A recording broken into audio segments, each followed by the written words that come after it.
وعلى كل من اهتدى بهديه واقتفى أثره وتبع سنته إلى يوم الدين وسلم تسليما مزيدا كثيرا. سبحانك اللهم لا علم لنا إلا ما علمتنا، اللهم انفعنا بما علمتنا وعلمنا علما ينفعنا وزدنا علما، والحمد لله على كل حال. وبعد، السلام عليكم ورحمة الله وبركاته. سعد الله أوقاتكم بكل خير، وفقنا الله جميعا لما يحبه ويرضاه. ثم وزع الله سبحانه وتعالى أشات وانغازيزا وموابا نعمة من نعم الله سبحانه. تشنغلا مويبيو ابنيني ابيبي طال الزمان wakati mu kiseera okubanga kitambula nga twasembayo labagana mu dars yaffe manyikiddwa ku lunaku luno mu budde buno nga tutambula mu kitabo ekiyitibwa athabatu ala sunna ekya Sheikh Rabi' bin Hadi al-Madkhali hafidhahu llahu ta'ala. نتبيرا nga توقفنا لاستقبال رمضان كما كان أو كما هو حال السلف. نتبيرا تتوايميرا لأنسونا أنت رمضان يالي أسمبد ولله الحمد والمنة غير بويري انكولي يابا بالونغو فابات كوليمبيرا wakati mukubera anti Ramadan biqudumi Ramadan mukujanga balinga yastaqbilunahu bamwaniriza mumbere yokubera anti yuqbiluna ila at-ta'at wa ila al-qurubat wa at-taqwa, yani babiranga ba mwaniriza mumbera yakola ibadat kusinza Allah mukino nakiri wa hakadha. kati lihadha twalina ffe tulina okubanga natawaqaf tuyimirira tuyingire mu mawsim al-azim, mu season emu kwezo Allah jalla wa ala zayagaliza abaddu kwabo ababeera baagala obulungi. walillahi alhamdu wal minna. نسأل الله سبحانه وتعالى أن يتقبل منا جميعا صالح الأعمال. سبع الله جل وعلا كيريزي مبينا ميبيو بتواتوسا مبصوبزي بوفي ثم سبع الله أبتككم ميزاني زفي نمويبيو بيتوايو نونابيو نتموي غير الله سبحانه وتعالى أن يتجاوز عنا أبيرينغا الله جل وعلا بتسنيوا نغفى باتوندي kubanga tuli bayitirivu bansobi ate teri yayinza tusonyiwa okujjako Allah subhanahu wa ta'ala. Tabarakallahu fikum. Nzako kusaba Allah sebengera nemirembe kumbaka Muhammadin sallallahu alayhi wa alihi wa sallam. Musomesa wa ummeno tarakana ala mahajjatin bayda, yatuleka kubwerufu la yazigu anha illa halik, agendo buvaako obulunga mbaka alayhi salatu wassalam boyaleka obwerufu mbaka alayhi salatu wassalam boyaleka kuba sahaba churid kama jaa fi alhadith agenda kusinkana mitawana halik, yani agenda kuzikirira aberenga imma yahlik fi ad-dalal azikirira mububuze au fi alfitan obambikemo ebitiriv fitanu shubuhat فتن الشهوات حدث ولا حرج بكمو بيا الشبهات بوزا ebisomo z'eddiini y'omuntu oba الشهوات byobwagazi. نسأل الله لف العافية. لكن الحيلة okuwona kuliko oyo yenna abeera nga yathbut anywera ate nafaayo okutegeera eddiini y'owekitiibwa Allah subhanahu wa ta'ala. idhan سبحان الله جل وعلا سيبينجلان من بكم محمد صلى الله عليه وسلم لا يكويزنا موقتع الله تبارك وتعالى. فهذه الغاية المنشودة إجبان قالوا نع الله شاتبانجا وقتع الله سبحانه وتعالى تغير الله جل وعلا. وقد صلينا صلاة ونحن بين صلاة أخرى أن يرزقنا التقى في السر والعلن وفي الغيب والشهادة مسبع الله تتوزن متما جفه ممبيرا زن بارك الله فيكم.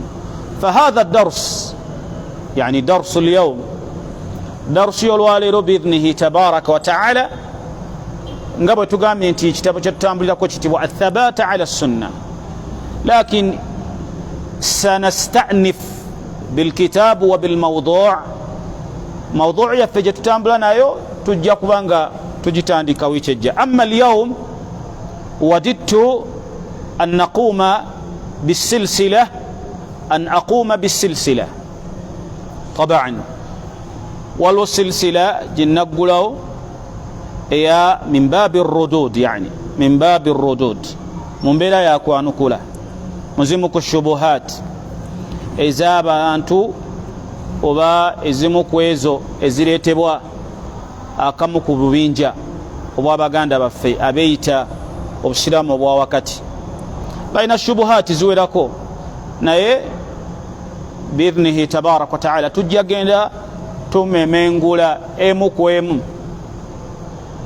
Allah subhanahu wa ta'ala yatugamba mu suratul an'am, Allah agamba wa in tuti' akthara man fil ard yudilluka an sabilillah, bosalawo okugondera abasinga obungi mu dduniya y'owekitiibwa Allah, yudilluka an sabilillah, bakubuza okuva ku kituufu. wa in tuti' akthara man fil ard yudilluka an sabilillah, bw'ogamba nti ogondera abasinga obungi mu dduniya y'owekitiibwa Allah tabaraka wa ta'ala ogenda kubula. Kitegeeza nti alhaq, amazima ebbanga lyonna tegalamulirwa ku bantu banjira abadan. falhaqu, amazima tegalamulirwa ku bantu bangi nti masha Allah haula alkathura, abo abayitirivu ennyo, oba hadhihi aljumla, oba abo abayitirivu ennyo bateka kubanga alhaqu maahum, amazima gali nabo. la alhaqu, amazima tegabeerako bangi. kyova olaba Allah subhanahu wa ta'ala mu Qur'an yalaga nti babeera batono. okyoliti tunulya Allah bweyagamba wama yu'minu aktharuhum billah illa wahum mushrikun, abasinga obungi abakkiriza Allah bamukkiriza nga bamugattako. kitegeeza batono abategeera Allah subhanahu wa ta'ala bamwawula. awala Allah n'agamba wa qalilun min ibadiya shakur, batono mu abo abaddu abatendereza Allah subhanahu wa ta'ala bamwebaza. awala Allah subhanahu wa ta'ala n'alaga Allah subhanahu wa ta'ala n'atulaga mu suratul baqara kam min fi'atin qalilatin ghalabat fi'atan kathira, bamekamu abo abaali abatono ne bawangula abangi. walan tughniya anhum kathuratuhum, nga abaali beeyunula n'obungi bwabwe tebwabayamba mu maaso ga Allah subhanahu wa ta'ala. idhan ebbanga lyonna amazima qalla salikun, babeera batono abagatambulirako. qalla salikun bih, abagabeerako babeera batono. katifaayo onywere ku mazima nekye bayita amazima. Sheikh Uthaymin rahimahullah yagamba alhaqu ma qama alayhi ad-dalilu wa laysa ma amilahu an-nas, amazima ge gagayimirako obujulizi. qala Allahu ta'ala qala ar-rasul aw qala as-sahaba, kama qala Ibn Qayyim al-ilmu ma qala Allahu wa qala ar-rasul wa qala as-sahabatu. bwegabeera kibayita ilmu, si byakubeera nti bangi masha Allah. abo kyeyagala okugamba abo abangi be bali ku kifula, bali ku kifu, si weebityo. amazima gayimirako bujulizi, imma qala Allahu ta'ala qala ar-rasul aw qala as-sahabatu, oba qala alimu fulan. ebbanga lyamala ng'ekigambo ky'omumanyi kiteebera mu mazima. idhan falimadha alhadithu an haula walimadha arradd lihaula, lwaki obwetaavu weebuli okwanukula baganda baffe abo? kubanga ma ya'tuuna illa bishubah waddalalat walkadhib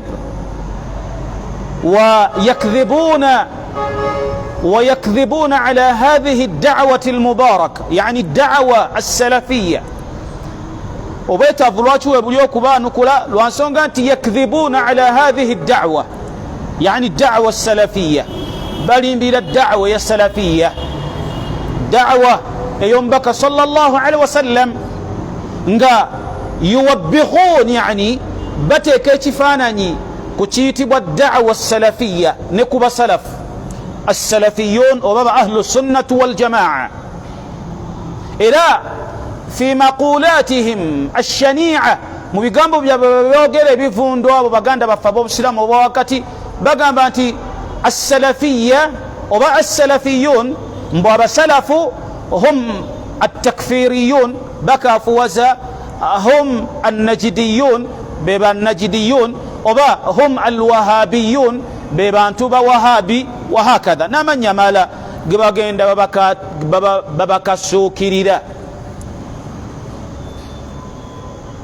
tuli wamu kati labud obwetaavu webuli okwanukula abaffe ebyo be boogera nga babikasuukirira assalafiyun, abasalafu oba ba ahlu sunnati waljamaa, oba altaifa almansura, oba alfirqatu najiya, oba ahlu alhadithi walathar, ng'amannya bwe gajja mu ahadith ez'enjawulo. abaffe ddala ebyo bye boogera bye bituufu. rubbama dhanna dhann, oli ayinza okulowooza ba'da an sami'a maqalatihim, nga maze okuwulira ebigambo by'abaddu abo nalowooza nti biina hadhu, biina ekifo, era bye boogera haqqan, yaquluuna haqqan, la wallah ma yaquluuna illa kadhiba, ma yaquluuna illa kadhiba, bye boogera si bituufu, bal kadhib mahr, bulimba obweyolefu, bulimba obweyolefu. sabiqan emabegaawo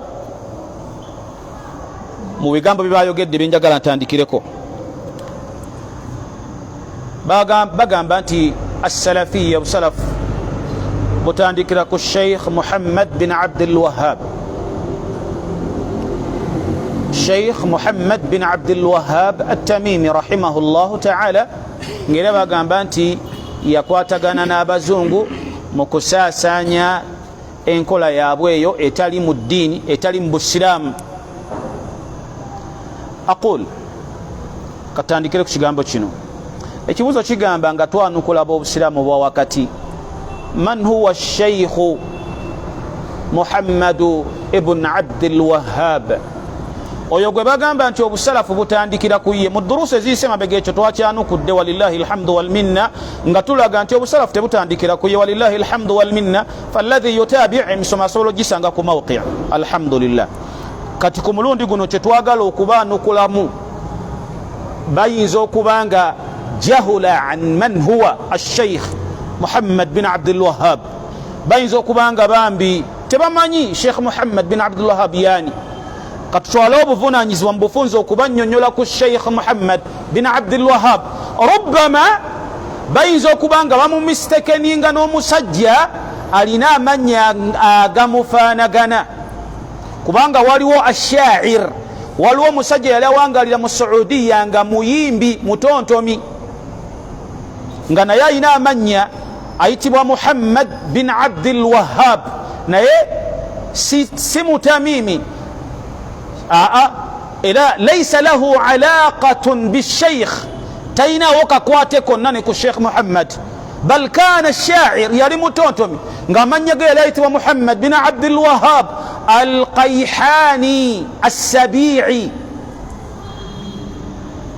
amma naqul man huwa الشيخ Muhammad ibn Abdul Wahhab? naqul ono gwe bagezaako okukakkanya nga bagamba nti yatandikirako obusalafu, era talina manhaji gye yajja nayo okujjako kaafuwaza n'okweyita wahabiya, kugamba bamukasuukirira buli kimu. ekyo la gharaba, tekyewuunyisa, ekyo tekyewuunyisa era si mawulire okubanga sheikh Muhammad bin Abdul Wahhab haulai aljuhal yatakallamuna fihi, mu butamanya bwe batandika okuwalampa sheikh. ekyo si kinene kubanga si be basoose. fahadha حال الجاهلون فهذا حال الجاهلين والمغرضين eyombera bulijjo yabatamanya nabatanaba kutegeera ddiini ya Allah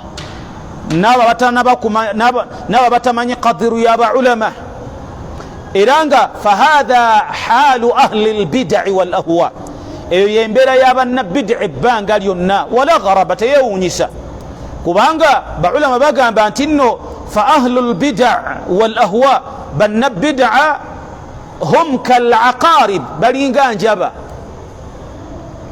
fa ahlu lbida kalaqarib bannabida balinga njaba tadfanu ra'saha enjaba zikweka emitwe gyazo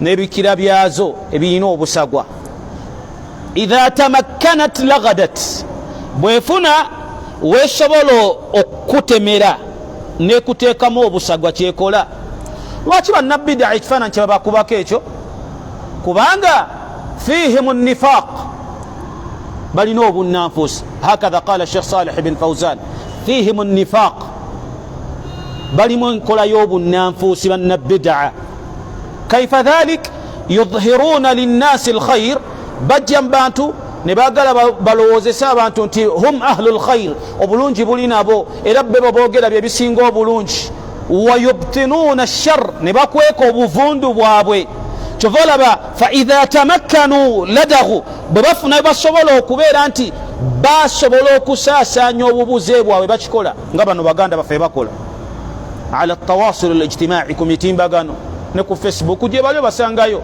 nga beeyita obusiraamu obwewakati ekisaawe kya ilmu mu durusu zange nabagambye kibi nnyo okweyita ekisaawe kya ilmu ng'ate osaasaanya bulimba singa ogamba sahatu ljahli walhamqu ekisaawe ekyobubuyabuya ahsan wa khair kubanga tubabuuza man sabaqakum bihadha alfahm eyo entegeera gye mutegeeramu ani yategeera obusiraamu nga mmwe bwe mubanga ddala in kuntum sadiqin bwe muba muli bamazima tebalina kyova olaba yukhadi'una allaha walladhina amanu enkola y'abaddu abafaanaganako yukhadi'una allaha walladhina amanu wama yakhda'una illa anfusahum bakwenya Allah n'abakkiriza balaga nti abo basalafu bakafuwaza bukafuwaza bantu tebalina mpisa bavuuma kino nakiri wa hakadha bo beefuule nti be balungi eddiini ebaluma naye nga balwanira bida balwanira kuyisaawo bida zaabwe balwanira bantu bali ku bubuze balowoozesa abantu nti bannaye abo balina enkwata ennungi wa hakadha naye nga hum ahlu ddalal bali ku bubuze فالموضوع اليوم من هو الشيخ محمد بن عبد الوهاب باختصار فالشيخ قتوقدك الشيخ محمد وبقوا بيري جاكو واشتبع الله سبحانه وتعالى استلقوا بلا يقد وربك يخلق ما يشاء ويختار الله سبحانه وتعالى تندبوا يقال تناسكل من بياتونزي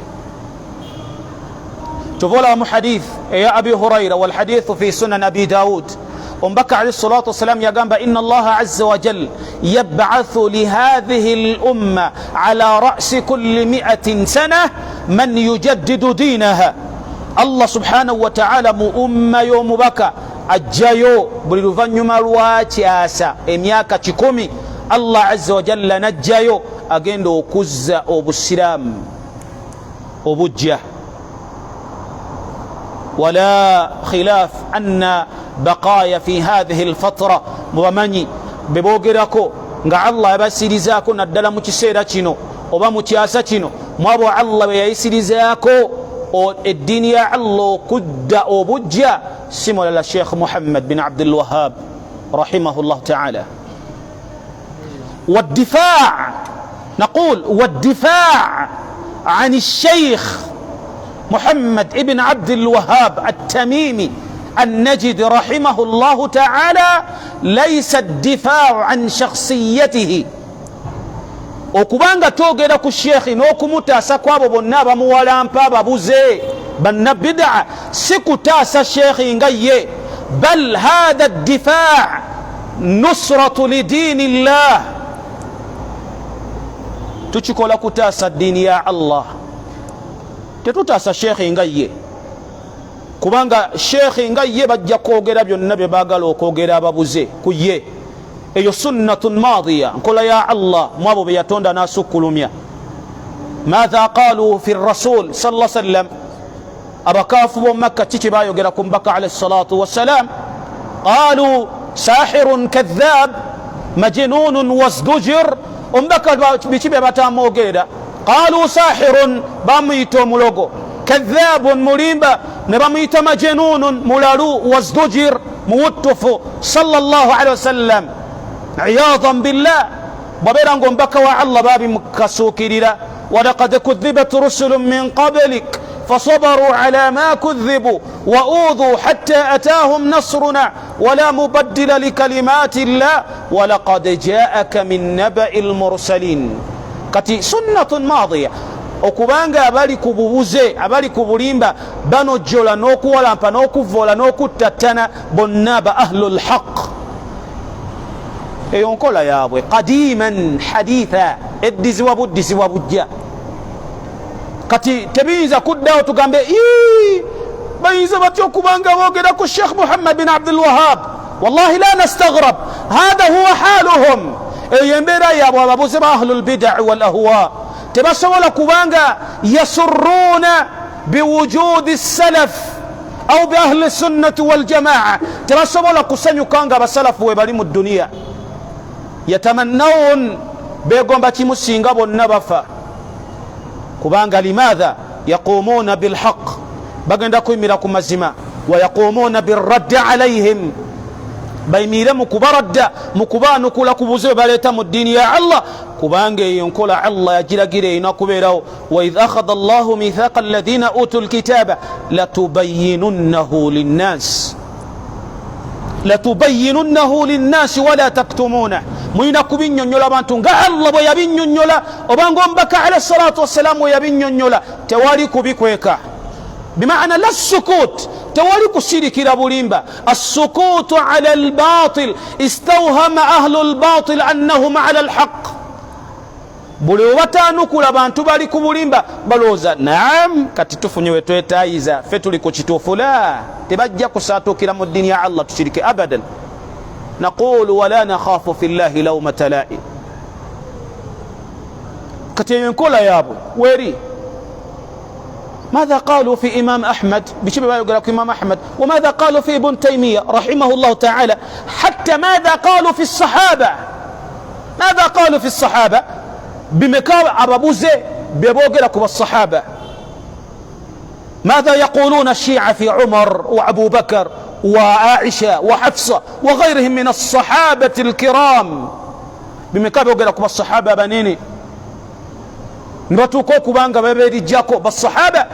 Ate Sheikh Muhammad bin Abdul Wahhab gwe batayinza kubanga bawalampa atali sahaba, batuuka okugamba nti oyo yakyusa eddiini, yakafuwaza abantu, yatta abantu, nawandika ebitabo mbu kitabu tawhid, yandikiwandiise natakiyita kitabu tawhid, nawandika kitabu takfir.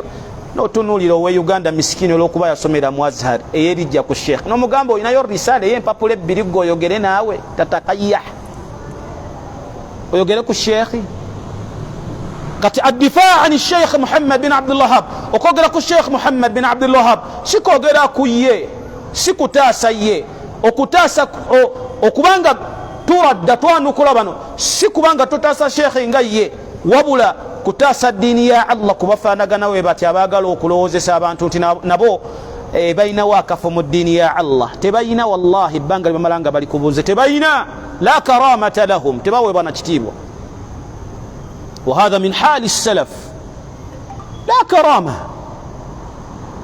tebalina. Bwaba Allah subhanahu, kubanga Allah jalla wa ala gwayagala ali ku mazima amuteerawo omukululo. Kati kino kyo bajja kulwana nakyo ne banaakola batya, tebagenda kusangulawo linnya lya Sheikh Muhammad bin Abdul Wahhab ne bana baagala anti inna Allaha yudafi'u 'anil ladhina amanu. Allah yalwanirira abakkiriza, yudafi'u 'anil ladhina amanu.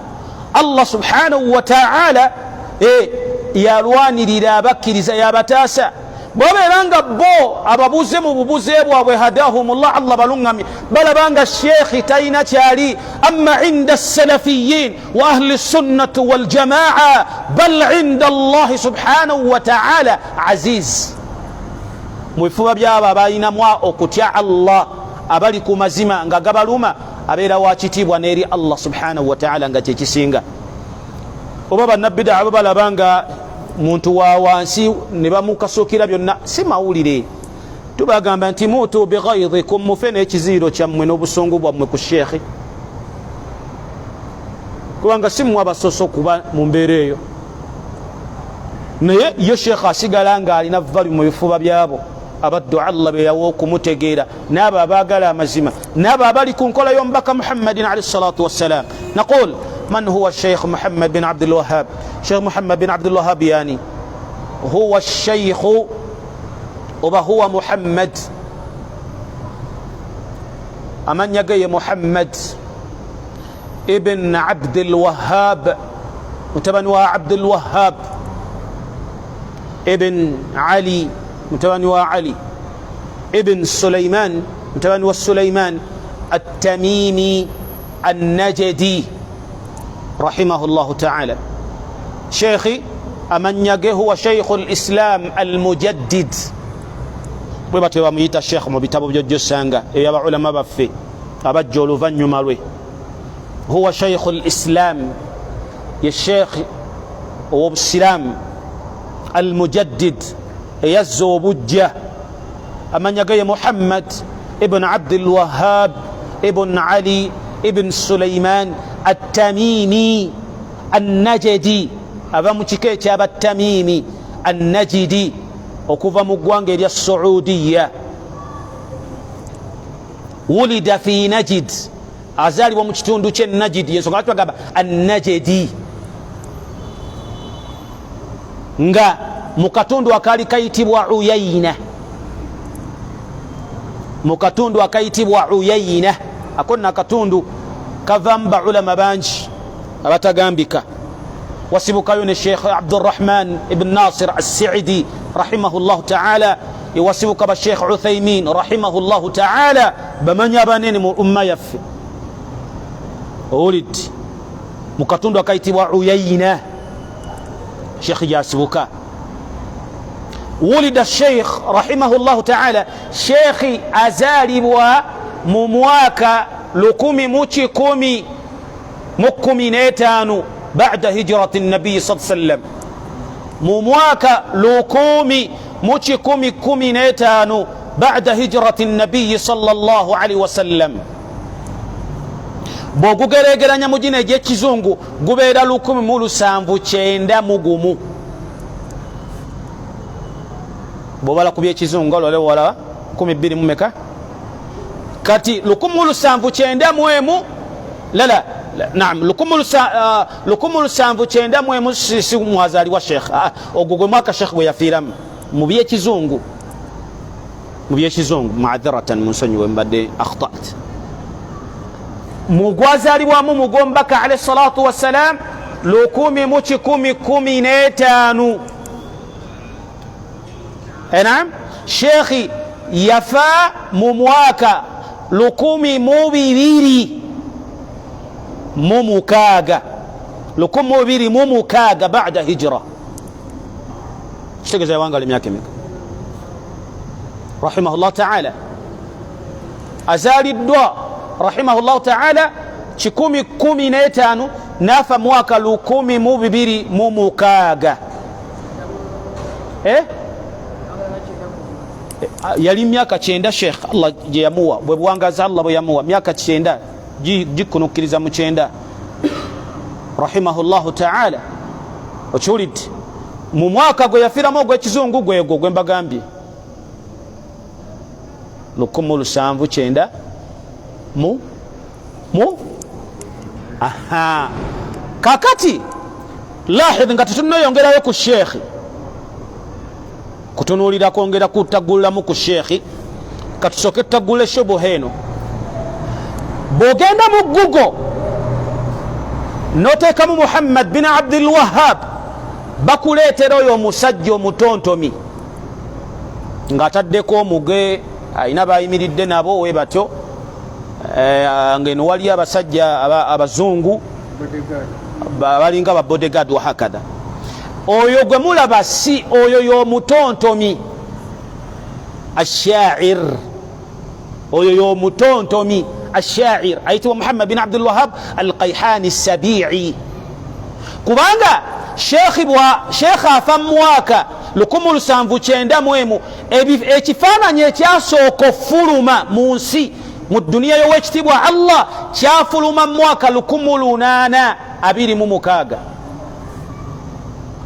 ekifaananyi ekisooka fuluma awwal suratin istaghraq fi alalam, ekifaananyi ekisooka fuluma yani suratul photographiya, ekifaananyi kyebayita photograph, ekifaananyi ekyasooka okufuluma kifuluma mu mwaka 1826 milad, mu myaka gino egyammwe. Kati sheekhi babeera bamufunirawo bannange bubanga ddala. In kuntum sadiqin ya ahla albid'a, bannabid'a baganda bafaabo tubagamba ba ahlu dalal abatandika okukasukira sheekhi nti wuuyo yoyo yatta abantu, tubagamba hatu burhanakum in kuntum sadiqin. Ebifaananyi ngaawo byali tebinnatandika, mwe mujja mutya okubanga mukakasa yoyo nga kiri ku likodi nti ekifaananyi ekisooka ofuluma kyafuluma 1826, sheekh afa 1791. kakati mana كيف مبتيكولا متى يا جماعة الخير؟ ما لكم كيف تحكمون؟ babitegeera batya bo babuba nga si bukyayi nanyike nafu bitizire balina ku da'wa salafiyya n'abo abali ku nkola y'omubaka alayhi salatu wassalam. وهذا هو الحق agonga ge mazima bayina al-ida wal-baghdha wal-hiqd ku da'wa ya salafiyya n'abajiriko. kakati wamalo kimanya nti byojjosanga ku Google nga bagamba mbu yo Sheikh Muhammad bin Abdul Wahhab wa hakada falsafa mungi, kyobomanya nti si oyo y'omutontomi omuyimbi. Iyadan billah. فالشيخ رحمه الله شيخي رحل إلى بلاد الحجاز وإلى مكة. شيخي يقول إلى مبيئة يا علم batatabe bali ba ilmu bali bamanyi ne batatabe abato bali bamanyi ekyolidde ne bakojja famire mwava sheikh ya bantu Allah be yali yaggulirawo okumanya. Era sheikh yatandika okubanga asoma ilmu nga kyali mwana muto, be yasomako talamadha ilma alhadith an أحد المشايخ ومكو الشيخ بيسمى كن علم يا حديث وبالشيخ بي دلقوا يسنقوا كسمكوا علم يا حديث أيتبا الشيخ محمد حياة السندي رحمه الله تعالى. شيخ محمد حياة السندي رحمه الله تعالى ويسنقوا كسمكوا علم ندل يا حديث لما مشايخ أبالا لا إلى الشيخ ينام مبيز نيابا مسمكوا شيخ بيسمى رحمه الله تعالى نمبانا به الله بيالي يقول له وانغا الشيخ الله موابان kakati olwokubanku isambo funze bingi ebyaliwaawo wakati mu da'wa nga shekha ayingidde mu da'wa atandise okoola abantu okubajja. Lwaki bamuyita mujaddid? Lwansonga nti mu kaseera ako fi hadhihi alfatra abantu baali batandise okubanga baseseetuka ku aqida, abantu nga bazzeeyo mu shirk, abantu nga bazzeeyo mu kugatta ku Allah, bazzeeyo mu kusinza ebitali Allah subhanahu wa ta'ala, ba enkola z'omubaka alayhi salatu wassalamu nga bazivuddeko. فوفقه الله سبحانه وتعالى. الله سبحانه وتعالى نانyweza sheikh natandika okusomesa abaddu nawandiika ebitabo ebifumbekeddemu tawhid. Era mu kimu ku bitabo bya sheikh bisinga okunnyonnyola embeera gye yasisinkana obuzibu bwali buyitirivu kamala n'obulabe bwali bungi obwali bwagala omutuusibwako okutuusa okumugjawo olwa da'wa eya tawhid ne da'wa eya salafiya.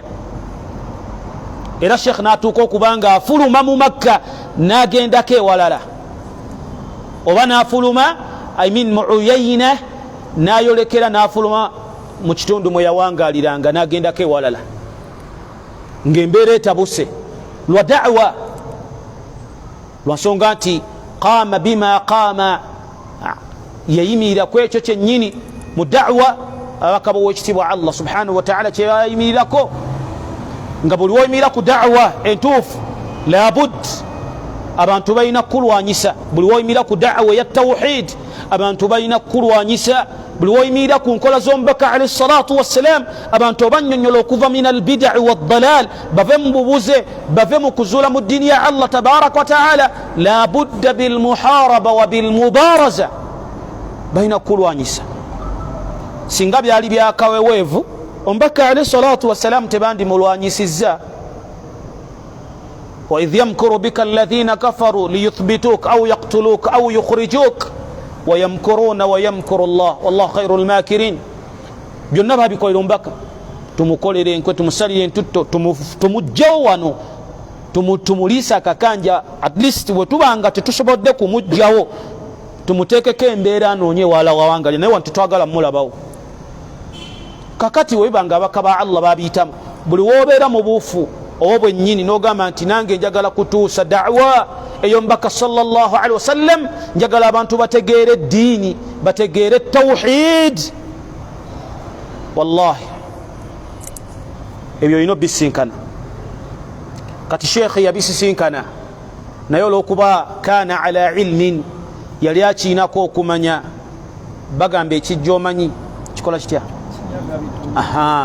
Bw'omanya nti bw'oyimirira mu da'wa bingi bigenda okukukasuukirirwa, bingi bagenda okukukasuukirira, bakuyite kino, bakukole ki, bakutiisetiise, bakwogereko kino ebitaliyo la risa laha wala rijila laha, ebitalina mutwe n'amagulu. Naye n'okumanya nti nno wama tawfiqi illa billah alayhi tawakkaltu wa ilayhi unib, olina kudda eri Allah n'omanya bino byonna. wasbir wama sabaruka illa billah, nga Allah bwe yagamba omubaka wasbir wama sabaruka illa billah, olina kugumiikiriza kubanga da'wa bwekyo bwebeera. ad-da'watu ala adha fi as-sabru ala adha fi, okugumiikiriza ku binyizo by'ogenda osisinkana mu da'wa. Kiwulidde ng'oguga okutuusa bakunakuwazizza, tolina kugamba awewaawo banyiiza batya, olina kusigala ng'obutuusa, kubanga faman sha'a falyu'min, ayagala abyaniriza, ayagala agaane. Ng'oguga otuusize wa Allah aqamta alayhim aqamta fihim alhujja, obatuusizaako ensonga wa Allah, tolina kyovunaanibwa. Kati sheekh Allah namunyweza, nasomesa tawhid, nawandiika ebitabo mwebyo ebimu naffe olwaliro nga tukyabiganyulwamu, ebirimu shuruhat empitirivu okuva ku baulama ab'enjawulo. Kitaabu tawhid ogisangamu shuruhat ezitagambika okuva ku baulama ab'enjawulo nga basharaha kitabo kya sheekh kitaabu tawhid, kiri mubawwab, kiri mu miryango.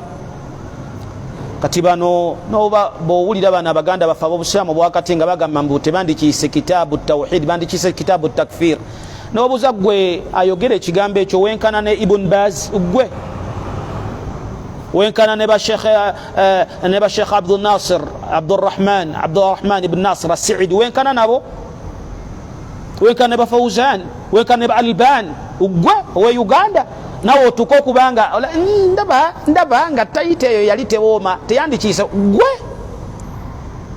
we Uganda, gwe otandika okwekenneenya omutwe nga n'Oluwarabu lw'oyogera lufu. Na'udhu billahi min al-khudhulan. nga subhanallah subhanallah.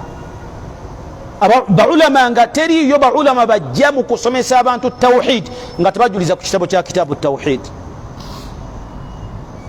Kitabo bingi musaha nga wallahi bifumbekeddemu bujulizi kuva mu ahadith, kuva mu Qur'an na sunna. Toyina mulyango gogenda kusanga mu kitaabu tawhid sheikh gwe yateekamu okujjako nga gulimu obujulizi. gulimu obujulizi okuva ku gusooka paka ku gusembayo. Genda mu nawaqidul islam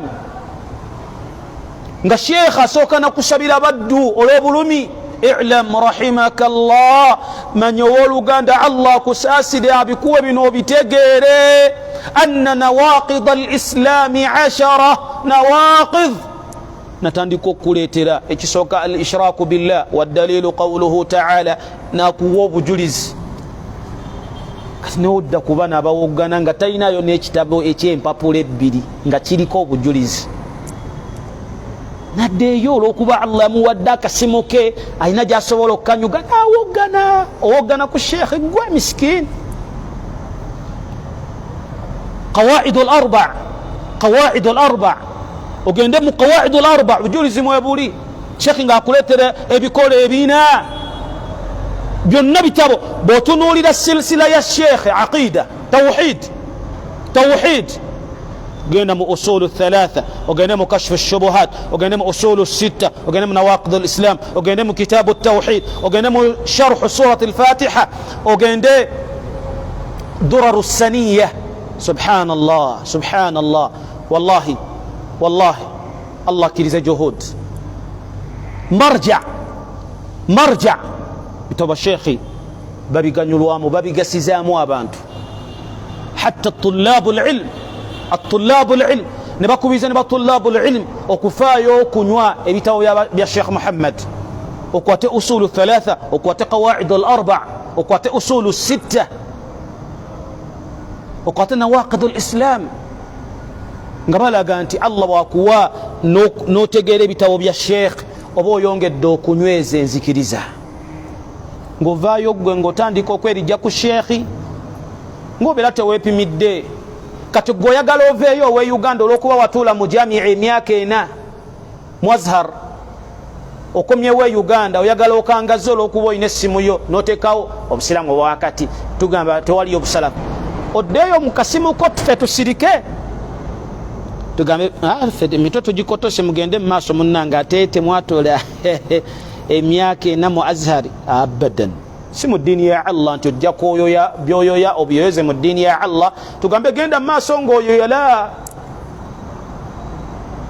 naqul الشيخ محمد بن عبد الوهاب المجدد شيخ الإسلام محمد بن عبد الوهاب التميمي رحمه الله تعالى جهوده مبارك كويفبوي الله يمتكمو مكسا ngera sayadhil kawefuwe wa kusigalawo wadde kiyinza okuba nga tekiwulikika mu matu g'abasinga obungi. Yensonga lwaki buli wobeera ku tawhidi omutuufu bakuyita wahabi. Oyo wahabi bagamba wahabism. Era ne batuuka okwogera ekigambo ekinene. Bano baganda baffe bagamba nti obusalafu tebuliiyo, era mu mannya gaabwe ko bategeera nti abo beeyita abasalafu. Naye babadde baagala okwanukula nze bampeereza ekiwandiiko ne bagamba kino tukiweereza gwe bayita Hassani Nyanzi addeeyo n'awogana omusalafiya omuwahabi. Nze siri muwahabi kubanga wahabi si ddiini, wabula singa ogambye nti salafi ekyo nkyaniriza kubanga al intisabu ila salafiya fakhrun adhim. Okweyita obusalafu oba wezizza ku kisinga era tekigaanibwa. Naam, bikulli saraha. Kakati nekino katukitereezeemu wahabism oba kye bayita alwahabiya babeera bakuza ku sheekh nti sheekh ayina eddiini gye yaleetawo. Katukitagule okugamba nti nno gwe wahabism oba gwe wahabi oba nti gwe oli mu bayita almadakhila, kubanga ne bino nabyo mujja biwulira almadakhila. Bagamba nti oyo ali mu madakhila babeera bakuza ku Sheikh Rabi' kubanga ye Sheikh Rabi' ibn Hadi Muhammad Umair al-Madkhali. Kati baga abo madakhila buli woyogera nnyo ku Sheikh Rabi' ng'olaga ebigambo bya Sheikh Rabi' mu kubantu okubasomesa da'wa ne manhaju salaf n'okunywera ku nkola z'ombaka. nga bagamba oyo ali mu bamadakhilo oyo ali mu bamadakhila oba buli wowesembese nnyo ebigambo by'omumanyi Sheikh Ahmad An-Najmi Ahmad Yahya An-Najmi bagamba oyo munajimi oba buli wowesembese ebigambo bya Sheikh Muhammad Al-Jami nga bagamba oyo Al-Jamiya nga bakuza ku sheikh naye nga ebyo tebiriyo ebyo byonna zibeera tuunat zibeera mbeera za kunojjola baulama bano nga bakimanyi bwe banaakola ekyo ne basooka ne banojjola emitwe eminene bano abantu bagenda kuggwamu moral babate basigale nga bo babafunye we bakola batya kati oli bwakugamba nti oli mu badakhila jabeera akutadde abeera alina kyayagala okyawa oli newankubadde kino kyakupaatiseko kyo tekiriiyo kubanga kyebayita al-wahabiya tekiriiyo singa bagambye as-salafiya ekyo kyo gyekiri naye okugamba nti oli wahabi tekiriiyo ekyo wabula babeera bakuzza nti babeera baagala babeera bataana Sheikh Muhammad bin Abdul Wahhab kyova olaba Sheikh Ibn Baz yagamba nti laysat al-wahabiya madhhaban ogamba nti wahabiya ago si madhhab ngawo bagamba nti Sheikh Muhammad bin Abdul Wahhab ata bimadhhabin jadid Sheikh Muhammad bin Abdul Wahhab yajjana madhhaba mapya wallahi ma ata bimadhhabin jadid la Sheikh tajjanga kona madhhabu mapya ngawo olaba nti nno mu ddiini yaffe tuyinawo madhahibu al-arba' shiwe guli amadhhab ameka agaani agasooka aga Imam Shafi'i owokubiri Imam Ahmad owokusatu Imam Malik owokuna Imam Abu Hanifa al-a'immatu al-arba' bayina buli omu yalina madhhab era bayina abayizi ababagoberera ku madhhab amakulu ku nkola naye ng'enkola eno tekhalafa sunna tekhalafa nkola za mbaka la mukitegeere bulungi kubanga waliwo batulabu al-ilm ababeeramu embeera eyogamba anze ndi ku madhhabu gundi ga gundi amadhhabu gaba imamu abana tegakhalafangako sunna nti gawukana n'enkola z'omubaka alayhi salatu wassalam oba gawukana n'ebyo Allah azza wa jalla biyassa mu Qur'an oba ahadithi z'omubaka alayhi salatu wassalam era la yajuzu ta'assub omuntu talina kugamba anze ndi ku madhhabu ga imamu gundi tolina kirala ky'oŋŋamba la ogenda kwazina faddal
La ilaha illallah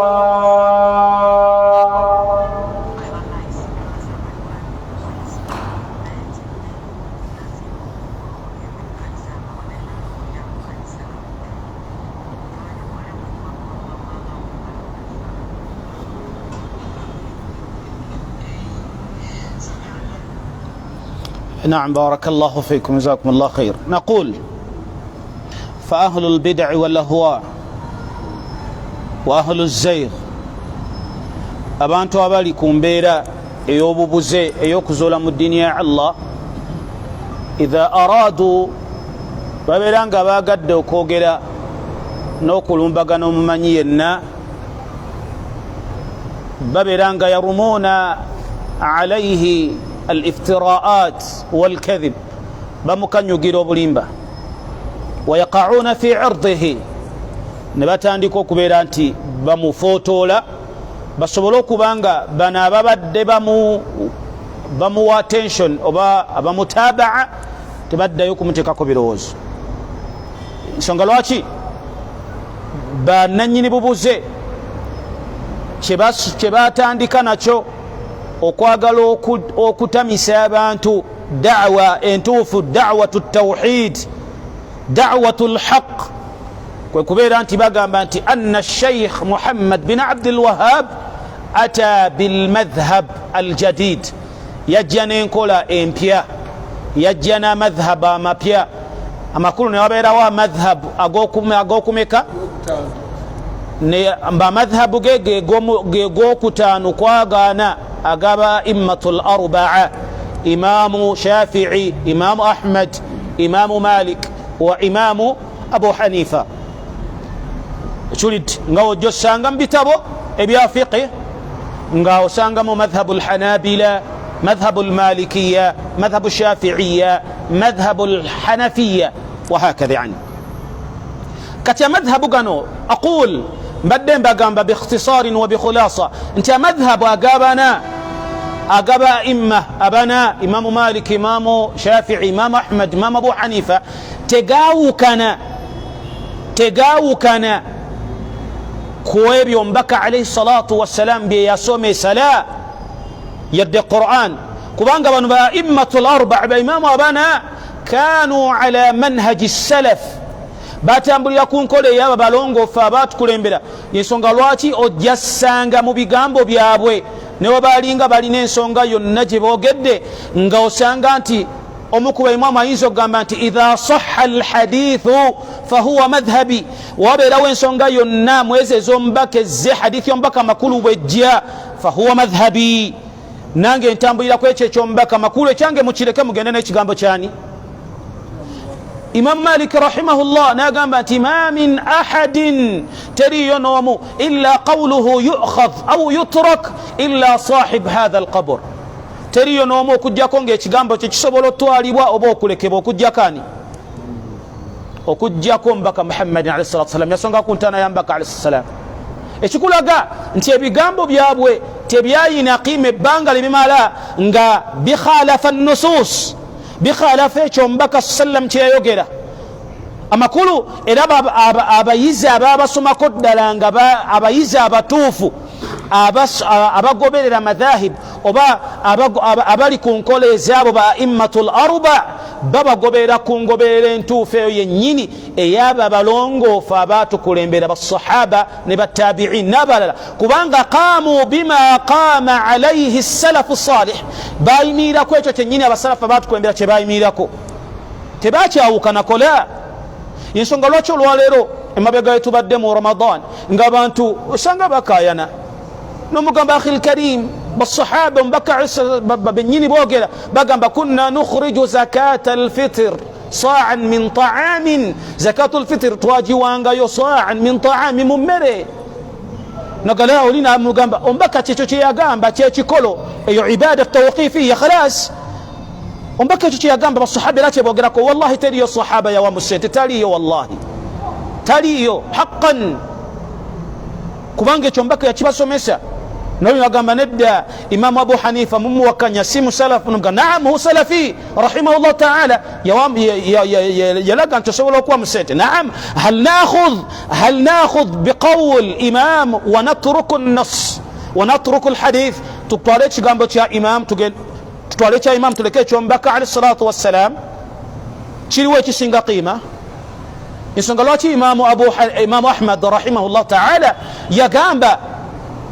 nagamba ajabtu min qaumin, newuunya abantu abamu ajabtu min qaumin newunya abantu abamu obalaga isnadun obalaga ekigambo ky'omubaka wa sihhata n'obutuufu bwakyo wayaturukun ne bakireka wayadhhabuna ila ra'yi Sufyan ne bagenda ne opinion eya Sufyan yani Sufyan ath-Thawr. Sufyan ath-Thawr min a'immati as-salaf imam al-jalil imam munene rahimahullah ta'ala. Kiki yali alaga Imam Ahmad yali akulaga nti ebbanga lyonna olina kwaniriza bujulizi imma min al-Qur'an aw as-sunnah. الشيخ محمد بن عبد الوهاب kyebamukanyugirira mbu yajja n'amadhhabu ag'okutaano. La, wallahi teyajja n'amadhhabu ga kutaano kubanga imamu Muhammad bin Abdul Wahhab huwa oba kana ala madhhab imam Ahmad imam ahli السنة huwa حنبلي في المذهب. الشيخ محمد بن عبد الوهاب التميمي رحمه الله يالكم مذهب غاني. السلام عليكم. يالكم مذهب غاني؟ يالكم مذهب إمام أحمد، يالكم مذهب أبا حنابلة، يالكم. وهنا نطرح السؤال ونوتكن يجري كيبوزو baganda bafa b'obusiramu oba wakati tubagamba nti abrizu lana mutuletereyo almadhhab alladhi jaa bihi alsheikh in kuntum sadiqin. muleta madhhabu ddala bwe mugamba nti sheikh yaleta madhhab amalala ag'okutaano mulete ensonga mugalete mugatunnyonnyole nti gegano ne gano. bwabanga sheikh ekimumanyikiddwako yali musajja ali ku madhhab aga imamu Ahmad rahimahullah wa ma'a dhalik kana la yata'assab. sheikh teyalinamu mbeera yagamba nti ng'embeera oli gyayinza okwetekamu nagamba anze sheikh gundi bw'ayogera siddamu. La, sheikh gundi asobola okwogera webanga si bujulizi tetubutwala. شيخ الإسلام محمد بن عبد الوهاب لا يتعصب تيينا التعصب امبere ya hizbiya. La, sheikh yalinga yaniriza nnyo bujulizi oba buvudde mwani oba buvudde ali ku madhhab ga Imam Malik oba buvudde ali ku madhhab ga Imam Shafi'i nga yaniriza bujulizi si byagamba nti nze Imam Ahmad bwagamba siddam. La, hakada salafi omusalafu bwatyo bwabeera ayaniriza bujulizi tagamba gwe sheikh gundi omumanyi sheikh Majuba ogw'omusinga. Obusiraamu si sheikh Juba. La, obusiraamu bujulizi. Galeeta obujulizi butuweeko tubutunuleko. Bujulizi bugamba butya? Allah agamba atya? Ate ne bagamba nti iyaka an taqulu fi mas'alatin laysa laka biha imamun. Toteekeddwa kwogera mu nsonga yonna ya ddiini nga tewaliwo yali akulembedde mbatukulembera abalongoofu nga yajogera. Amakulu kyonna kyogenda okwogera mu ddiini wateekeddwa okubeera nga waliyo mbakulembere yakyogera. Bw'obeera nga gwasooso kyogera kigobebwa tekiina value, tekiina. Kati Sheikh Muhammad kana ala madhhab al-Imam Ahmad, yaliku madhhab ga Imam Ahmad. Kana hanbaliyun fi al-madhhab, yali muhanabila oba hanbali, yaliku madhhab ga baba hanabila. سلفي في العقيدة، هكذا قال الشيخ صالح بن فوزان، سلفي في العقيدة، يلم السلف منذكرزا. أما كل تشتاتجيز الشيخ. السلام عليكم. أما كل تشتاتجيز الشيخ بقامتي سلفي في العقيدة يلا تجيزاتي. لا لا لا لا سك الله خير. نعم، سلفي في العقيدة.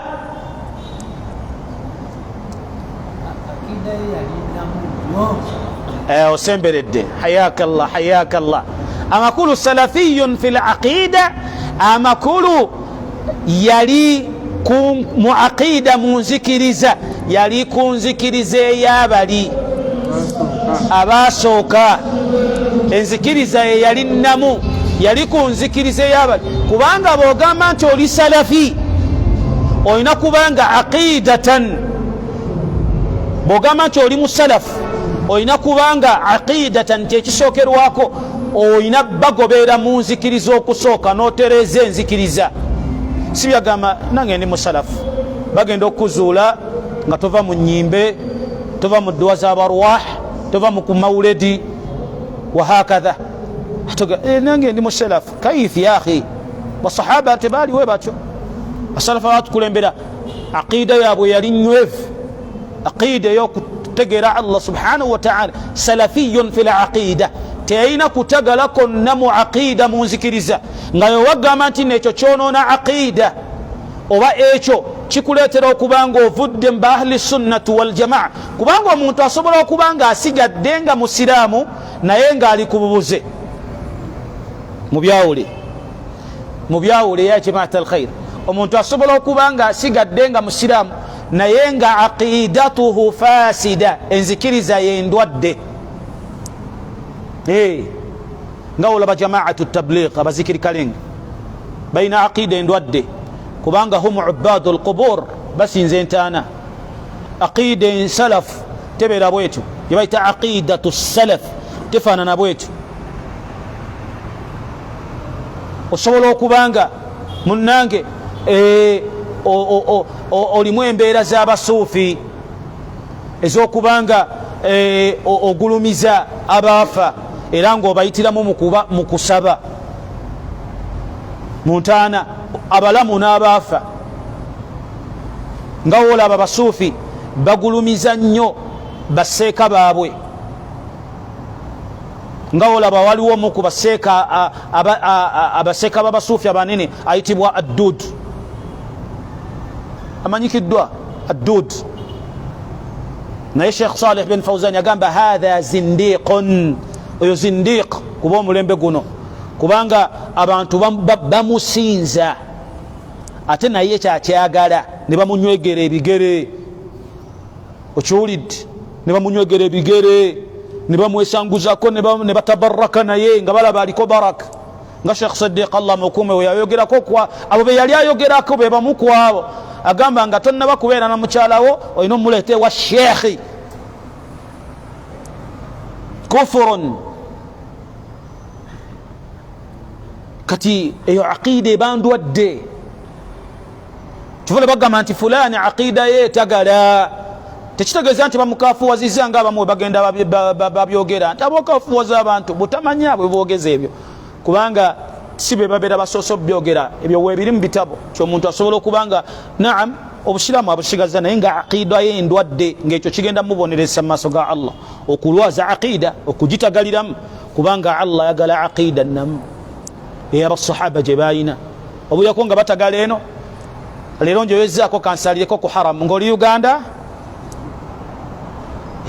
masha Allah nva ku haramu nze temundaba wano naye nsaliddeko ku haramu nentolera ne kumbaka salama ali Uganda ava ku haramu ye gyasalidde kati eyo aqida omuntu abeera ne aqida efaanaganako bwetyo ebeera ndwadde نقول بخلاصة وختاما نتماليز بارك الله فيكم تقامبانتي بفونزي الشيخ محمد بن عبد الوهاب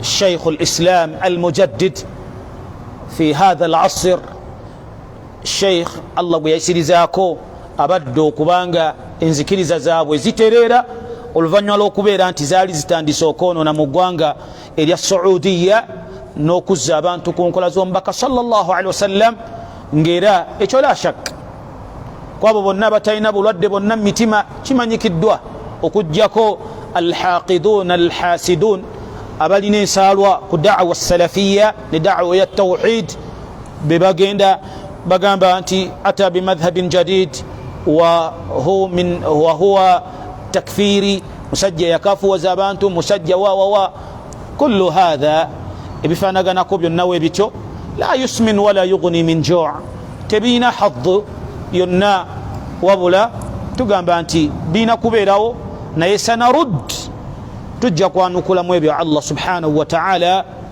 ma dumna hayya ebanga tunamala nga tukyalimu ababalamu wa nas'alu Allah subhanahu wa ta'ala saba Allah an yaj'ala hadha al-amal khalisan liwajhihi Allah omulimu guno agufuule nga kusimisa ye wali mbeera ndala wabula linubayyin kunnyonnyola abantu kituufu ekyo Allah subhanahu wa ta'ala kyavunaana abantu okutegeera kubanga Allah avunaana baddu okutegeera mazima idhan tugamba khitaman nga tufundikira darusi yaffe ey'olwaleero nti abantu abafaanaganako we batyo la yu'khadhu anhum wala yusma'u minhum tebajjibwako tebawulirizibwa ab'obusiraamu bwawakati tebajjibwako tebasomebwako emisomo gyabwe tegisasaanyizibwa kubanga babuze inna hadha al-ilma dinun inna hadha al-ilma dinun fanzur amman ta'khudhuna dinakum munnange irimu gy'osoma y'eddiini yo twegendereze baani betujjako eddiini yaffe twegendereze baani betujjako eddiini yaffe akasemberayo ddala barakallahu fikum emikutu gye tubeerako ne mwezo gurupu ze tubeeramu twegendereze bingi ebitutomera kino nkibagamba nnyo akhil karim ensangi zino waliwo omukyala atambula ennyo ku midiya kadama mu bakadama abawangalira ndowoozaawo e Dubai alina byagenda asaasaanya nga akakkanya omubaka sallallahu alaihi wasallam n'obusiraamu naam nga bwoba omulabye mandar yani enfaananayo olaba nga alabika ng'obusiraamu ng'era bw'owulira byayogera olowooza bambi miskiin ayinza okuba nga yali abugumiziddwako ku busiraamu naye nga shaitan eri awo esaasaanya obubuze kati ebyo bikutomera mu inbox tobisaasaanya kubanga byoyongerayo si busiraamu era sisuubira mmwe kumbuuza omukyalo oyo afaanana atya olinako ka vidiyo ke tewali bwetaavu okagazaaki bwe mbanga mukonyeeko nga kaali kakutomeddeko walillahi alhamdu walminna osobola okubitegeera nange amannya ge sigamanyi naye ebintomera mu inbox abimpadde ne mugamba tobyongerayo barakallahu fikum khalas embeera bwe tuwetegedde okufaanagana naye nga emitimbagano gyo mingi abagiriko ate bangi abasomesa era bungi bukiripo obututomera nga busale mu mbeera ya TikTok wa hakadha nga kajja ne kagwa mu inbox ete nokanyiga nokawa obuddi bwe kakuwoomera nokawanika ku status notakomaoko nokongerayo ew'omulala abeera alimu okulumirirwa bw'alaba nga tebitegereka asobola okukaweereza omuwalimu n'agamba ekyo kiri kitya wahakadha naye twegendereze ku mitimbagano egyo biidhnihi tabaraka wataala insha Allah subhanahu wataala darusi yaffe enaddako Allah wanaba akyatuwangazizaawo tujja kubanga tweyongerayo mu maaso mu kitabu kyaffe bino byennyini bye tubadde tusoma bigwa mu kye bayita athabaatu ala sunna okategedde waliwo abuusabuusamu nti tebiyingira mu thabaati era waliwo ayinza okugamba tetusomye ku thabaati tetusomye ku bunywevu oba bwennyini bwe bunywevu Allah bwatubanja eddiini oginywereremu nga totagala oli eno n'eno leero bakulabako mu bid'a leero gwa akulembeddemu emiryango oli mu babu qiyamu ate bagenda okulaba oli mukambwe nnyo obusalafu bukutte kanzo zitemye asiba ote wojja okubeera mu ddiini ya Allah olina okuba n'omusumaamu nga Sheikh Bakar Abu Zaid bwe yagamba kun salafiyan ala aljadda kun salafiyan ala aljadda beera musalafu wannama ddala leka kuddaawo omusalafu tetumutegeera oyo alabika mulongoosemu obusalafu teri musalafu mulongoosemu ye tumwagala mashallah manyo tuweweetawe tebibeerawo ebyo la mudahana wala mujamala eyo mulungi tufe tubeerako naye mu dduwa engoye ze tezibeera nnyo waggulu zibeeraawo ogenda okulaba nga atufaananyemuko ne tutambuliraawo bw'ojja mu basalafu engoye obusalafu n'obusibira mu kiwata engoye nga ziri eri waggulu ya salam masha allah la kun salafiyan ala aljadda olina kubeera owannema ddala nga mawqifu yo bagimanyi mawqifu yo bagimanyi nti oyo musalafu khalas talina no sense khalas oba bagenda kuyita yakalubya eddiini ya allah lwaki tugigonzamu nga allah bwatyo sibo yagituwa lwaki fetuteekamu endowooza zaffe وبارك الله فيكم وجزاكم الله خيرا وفق الله الجميع لما يحبه ويرضى سوبر كبانغا والوي بيبوزو وبوزا شيخ تفضل عليكم السلام ورحمة الله نعم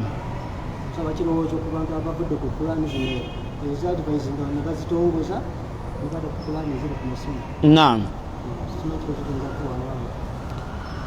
agenze nayo mutoyi naam kubanga eno yeyo okusima ebeera elektroni ebeera yani musakkar ebeera egaliddwa mu ssimu teri ng'eno nti yani dhahiran nti mu bweyolefu bwayo oba ogirabako naam naye nomala kubanga taftah algawal baadain kidha yani lakin wabula nti qur'ani z'okussimu tuzegendereza tetuzemanyiza nnyo kutandika kubanga twerabira zino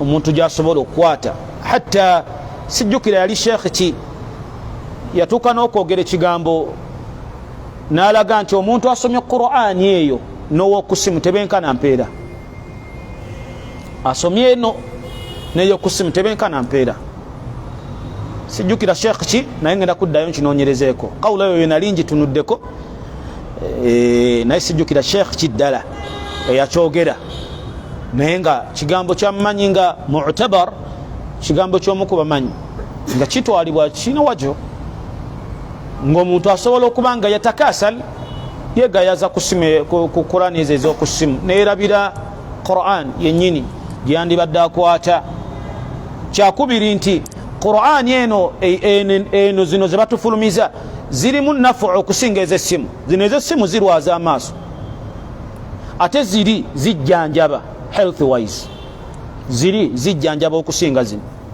obadde okimanya ekyo kati okitegedde kati kiri eri gwe oba okulwaza amaaso go oba ogajjanjaba zino ez'okussimu zigalwaza zino ate zigajjanjaba newankubadde empeera zo tezikusuba osobola okuba nga ozifunye waddeyo osomye ya ku ssimu naye ate weerwazizza kati osinga kwagala kiweerwaze otuuke nga tokyasobola kugisoma kati tugenderere mulimu ebintu ebitujja tayib nga tulowooza nti bitwanguyiriza naye ate fi nawin akhar mu mbeera endala nga birina kyebitukosa health wise ensonga lwaki emitimbagano olwaliro mingi osanga nga giriko talaub emitimbagano abasinga gibeerako bazanyirako buzanyizi bazanyirako n'ebigambo bya Allah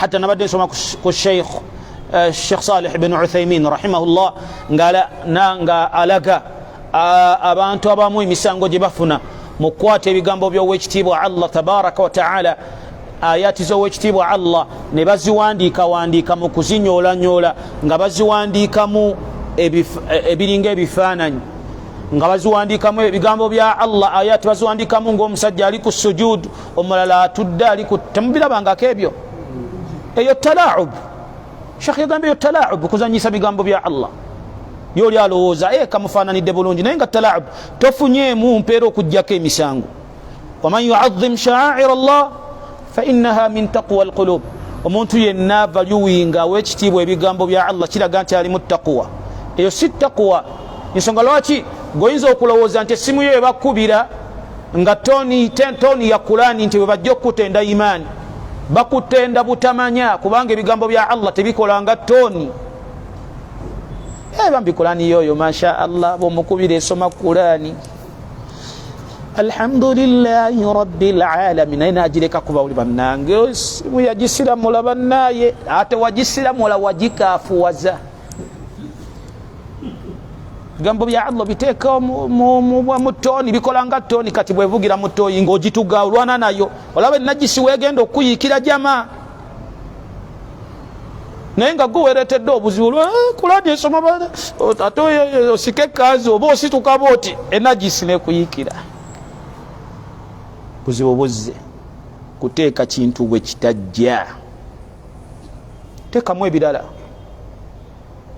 we recording ngoyogera kwate simu tekemu ekyo khalas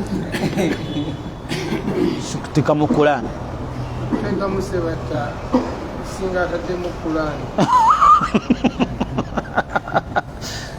fatwa ya Sheikh Imam Zakaria okuteeka mu Qur'an atadde mu sebata akusinga okitegedde nga yeye kube sebata atete babagambye nti olwokubya oteekemu sebata yabatukubira nedda kubanga sebo oli imamu yatutadde yagambye anze Qur'ani sijina kati kanteekemu sebata yabakuba era ogenda okulya esimu y'omusiramu ng'esimbula omuziki muzikiti gamba subhanallah kiki